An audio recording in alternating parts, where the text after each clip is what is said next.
साथियों, जिस दिन अयोध्या में राम मंदिर की प्राण प्रतिष्ठा हुई थी, तब मैंने एक और बात कही थी।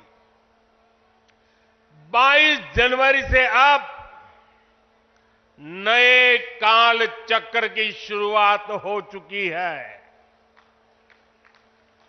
प्रभु श्री राम ने जब शासन किया तो उसका प्रभाव हजारों वर्ष तक रहा। उसी तरह राम लला के विराजमान होने से अगले 1000 वर्षों तक भारत के लिए एक नई यात्रा का शुभारंभ हो रहा है। अमृत काल में राष्ट्र निर्माण के लिए पूरी सहस्त्र शताब्दी का यह संकल्प केवल एक अभिलाषा भर नहीं है। ये एक ऐसा संकल्प है जिसे हमारी संस्कृति ने हर कालखंड में जीकर दिखाया है। भगवान कल्कि के विषय में आचार्य प्रमोद कृष्णम जी ने गहरा अध्ययन किया है। भगवान कल्कि के अवतार से जुड़े कई सारे तथ्य और शास्त्रीय जानकारियां भी आचार्य प्रमोद कृष्णम जी मुझे बता रहे थे।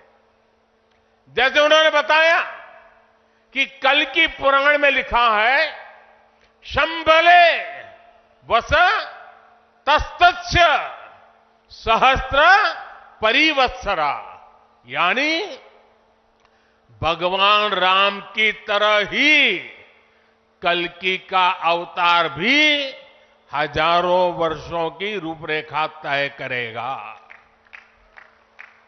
इसलिए भाइयों और बहनों, हम ये कह सकते हैं कि कल्कि काल चक्र के परिवर्तन के प्रणेता भी है और प्रेरणा स्रोत भी है।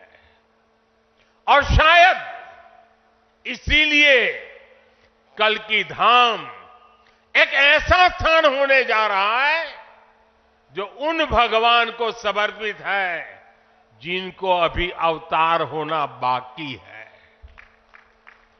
अब कल्पना करिए, हमारे शास्त्रों में सैकड़ों हजारों साल पहले भविष्य को लेकर इस तरह की अवधारणा लिखी गई। हजारों वर्ष बाद की घटनाओं के लिए भी सोचा गया। ये कितना अद्भुत है। और ये भी कितना अद्भुत है कि आज प्रमोद कृष्णम जैसे लोग पूरे विश्वास के साथ उन मान्यताओं को आगे बढ़ा रहे हैं, अपना जीवन खपा रहे हैं। वो भगवान कल्कि के लिए मंदिर बना रहे हैं, उनकी आराधना कर रहे हैं। हजारों वर्ष बाद की आस्था और अभी से उसकी तैयारी, यानी हम लोग भविष्य को लेकर कितने तैयार रहने वाले लोग हैं। इसके लिए तो प्रमोद कृष्णम जी वाकई सराहना के पात्र हैं। मैं तो प्रमोद कृष्णम जी को एक राजनीतिक व्यक्ति के रूप में दूर से जानता था, मेरा परिचय नहीं था। लेकिन अभी जब कुछ दिन पहले मेरी उनसे पहली मुलाकात हुई तो ये भी पता चला कि वो ऐसे धार्मिक आध्यात्मिक कार्यों में कितनी मेहनत से लगे रहते हैं। कल्कि मंदिर के लिए इन्हें पिछली सरकारों से लंबी लड़ाई लड़नी पड़ी, कोर्ट के चक्कर भी लगाने पड़े। वो मुझे बता रहे थे कि एक समय उन्हें कहा जा रहा था कि मंदिर बनाने से शांति व्यवस्था बिगड़ जाएगी। आज हमारी सरकार में प्रमोद कृष्णम जी निश्चिंत होकर इस काम को शुरू कर पाए हैं। मुझे भरोसा है कि मंदिर इस बात का प्रमाण होगी कि हम बेहतर भविष्य को लेकर कितने सकारात्मक रहने वाले लोग हैं।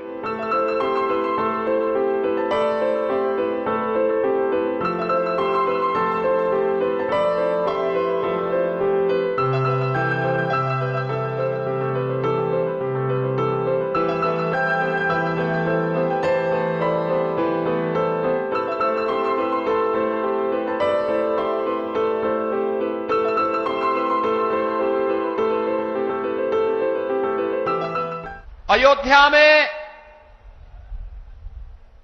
5 सदी के इंतजार को समाप्त करने के उपरांत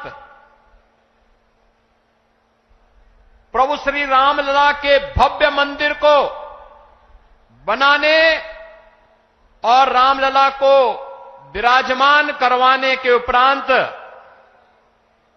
पहली बार संयुक्त अरब अमीरात के अबू धाबी में भगवान श्री नारायण के ही भव्य मंदिर के भव्य उद्घाटन कार्यक्रम के उपरांत आदरणीय प्रधानमंत्री जी का आगमन इस संभल जनपद में हुआ है।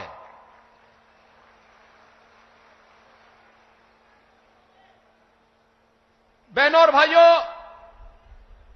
हम सबको इस बारे में देखना होगा। पिछले 10 वर्षों में हमने एक भारत का दर्शन किया है। एक नया भारत है, जिस नए भारत में हर नागरिक को सुरक्षा भी है और राष्ट्र को समृद्धि के नए सोपान तक पहुंचाने का संकल्प भी है। जिस नए भारत में युवाओं की आजीविका की व्यवस्था भी है, तो भारत की आस्था का सम्मान भी है। आस्था का सम्मान किस रूप में? काशी में काशी विश्वनाथ धाम, अयोध्या धाम में रामलला का पुनः विराजमान होना, केदारपुरी और बद्रीनाथ धाम का पुनरुद्धार का कार्य संपन्न होना, महाकाल में महालोक की स्थापना होना, ये वह नए भारत की तस्वीर है, जिस नए भारत में हर युवा की आजीविका की गारंटी भी है और आपकी आस्था की भी गारंटी है। यही मोदी की गारंटी है।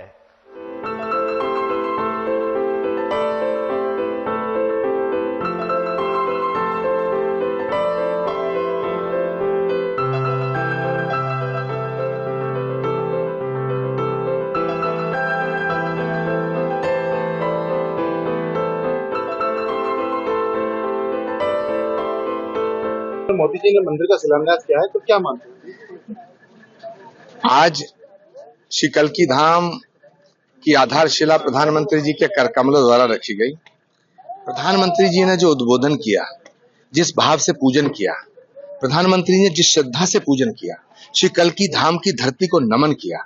मैं और योगी जी साथ थे, जहां भगवान के धाम की आधारशिला रखी गई है, उस भूमि को नमन किया। मैं ऐसा मानता हूं कि ना अतीत में और ना भविष्य में नरेंद्र मोदी जैसा प्रधानमंत्री नहीं हो सकता।